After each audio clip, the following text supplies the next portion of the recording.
안녕하세요, 쓱쇼쓱입니다. 이번 주제는 유씨의 얼나커러터럴 리가먼트 팔꿈치 내측 직부인대 손상으로 인해 일명 도미존 서저리라고 불리는 수술을 받은 선수들을 모아봤습니다. 과연 어떤 선수들이 수술로 인해 웃고 울었는지 지금 바로 확인하시죠.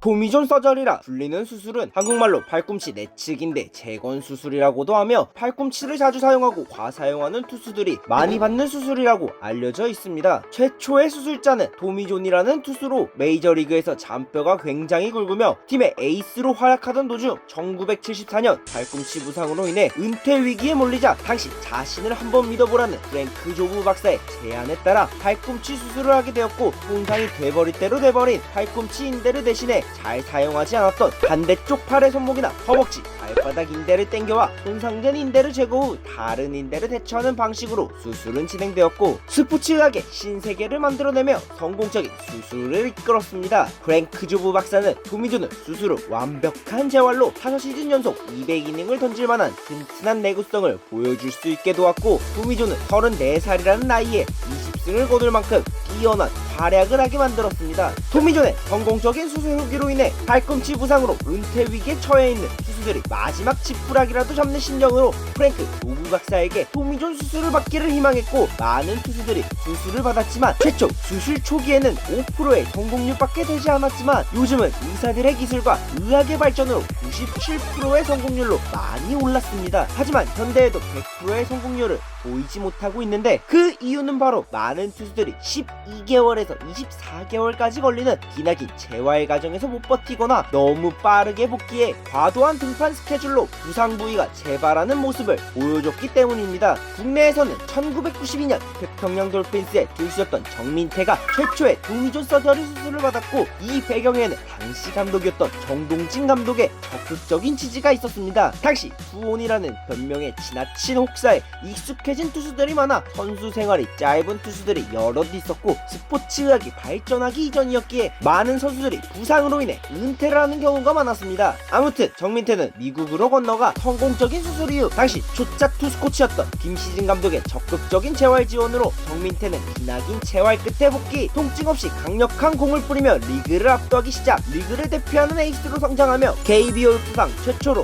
5년 연속 200이닝과 두 자릿수 승리를 기록한 투수가 되었습니다. 이런 활약과 모기업의 재정 악화로 인해 일본 요미우리 자이언츠로 당시 5억엔의 거액의 이적료를 받을 만큼 뛰어난 투수로 활약하게 되었습니다. 정민태 말고도 메이저리그에서 맹활약 중인 코리아 몬스터 류현진 역시 동산고 2학년 시절 수술을 받으며 재활에 매진했고, 3학년 때 최고의 활약으로 스카우터의 눈에 띄었으나 당시 류현진을 지명할 수 있었던 SK 와이번스와 롯데 자이언츠는 류현진이 수술 선수라는 이유로 지명을 하지 않게 되었고, 그를 대신해 각각 이재호가 나승현을 지목. 이를 본 하나는 류현진을 영입하면서 국내 원타 투수로 불림, 한국은 좁디 좁다는 것을 보여주며 미국 메이저리그 LA 다저스로 진출해 사이영상 2위를 기록하는 쾌거를 얻기도 했습니다. 또 다른 코리아 메이저리거인 추신수 역시 아마추어 시절 최고의 투수로 불림하며 국제대회에서는 미국에서 삼진을 2개밖에 당하지 않았던 조마우어를 3구 3진으로 잡아내 투수로 뛰어난 재능을 보였으나 국내 여느 투수들처럼 발꿈치에 통증을 느끼자 타자로 전향하게 되었고, 이후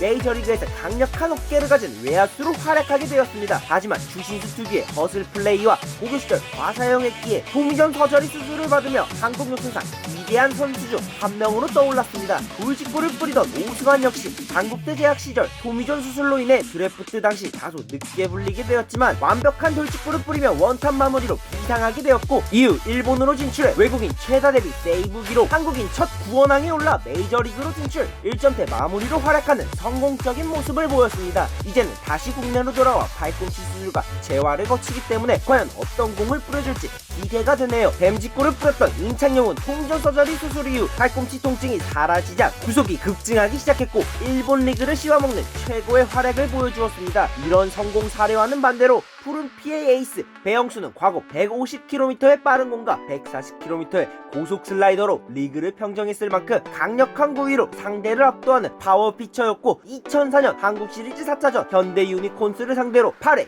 2사까지 퍼펙트로 틀어맞고 국내 최초 비공식 10이닝 노히트 노런으로 상대를 막았으나 소속팀 삼성이 단 1점을 내지 못해 노히트 노런에 실패. 2006년 한국 시리즈에서 팔꿈치 통증을 호소했지만 팀 내 에이스가 빠지는 것이 두려웠던 선동열 감독은 배영수에게 참고 뛸 것을 요구했고 배영수는 이를 수용하며 한국 시리즈 2승 1세이브 1홀드를 기록해 팀을 우승으로 이끌었으나 결국 수술대에 오르며 우승과 팔꿈치를 맞바꾸게 되었습니다. 이후 토미존 수술을 받기 위해 조부 클리닉을 찾아갔고 팔꿈치 인대가 아예 끊어져 역대 최악의 상태로 수술을 받은 후 순조롭게 재활이 진행되고 있었으나 팀 내 사정상 조기 복귀에 직구 구속이 10km나 잃어버리며 우리가 아는 배영수가 아니었습니다. 이후 자신감마저 허락해 은퇴를 고려하게 되었지만 매 시즌 꾸준한 재활과 보강 운동으로 제구와 변화구에 신경 쓰기 시작하며 피칭 스타일을 변경하게 되었고 2013년 다승왕에 오르는 영광을 얻었으나 이후 삼성의 냉대를 받으며 FA를 통해 하나로 이적 그마저도 제대로 된 활약을 펼치지 못한 채 하나를 떠나 부산으로 오게 되었고 사상 첫 끝내기 포크를 내주기도 했지만 한국 시리즈 마지막 아웃 카운터를 잡아내며 선수 입장에서 최고의 은퇴 장면을 얻게 되었습니다. 영원한 LG맨 라켓 이동현은 경기고 시절 돌부처 오승환을 제치고 팀 내 에이스로 활약해 LG 트윈스 스카우터의 마음을 사로잡았고 고교 때부터 이어온 혹사는 팀이 한국 시리즈로 진출한 2002년 최정점을 찍었습니다. 결국 2004년 12월 첫 토미존 수술을 받아 국내에 복귀해 재활을 하던 중 이순철 감독은 헐거운 불펜 사정으로 인해 이동현을 조기 재활을 지시. 하지만 결국 탈이 나기 시작해 팔꿈치 뼈 조각 제거와 인대 고정술을 받아야 했고 다시 재활을 하던 도중 이번엔 인대가 늘어나면서 은퇴를 하려 했으나 주변의 말로로 2007년 두 번째 토미존 수술을 받게 되었습니다. 이번에는 탈이 나지 않게 조심히 재활하기 시작했고 2009년 복귀에 성공하게 되었지만 150km의 빠른 공이 아닌 134km의 공으로 복귀하게 되었습니다. 이후 2019년 9월 개인 통산 701경기에서 박세욱을 라켓답게 삼진으로 돌려세우며 프로의 마지막 아웃 카운터를 잡게 되었고 웃으면서 은퇴를 하게 되었습니다. 여기에 제대로 복귀하지 못했던 타이거즈의 아픈 손가락 강기주와 메이저리그 스카우터들이 탐냈던 성영훈이 있으며 과거 롯데의 영광을 만들어낸 주영과 이 밖에도 많은 선수들이 토미존 수술로 인해 팬들과 선수 모두 울고 웃게 만들었습니다. 그래도 모두 건강하시길. 영상을 재밌게 보셨나요? 많은 선수들이 지금도 꿈을 위해 열심히 운동하고 있습니다. 프로의 마운드에서 공을 던지든 아마추어 무대에서 공을 던지든 모두 부상 없이 건강하게 야구를 했으면 좋겠네요. 영상에 대한 다른 의견이 있으시다면 댓글로 부탁드립니다. 영상을 재밌게 보셨다면 좋아요와 구독을 부탁드립니다. 그럼 이만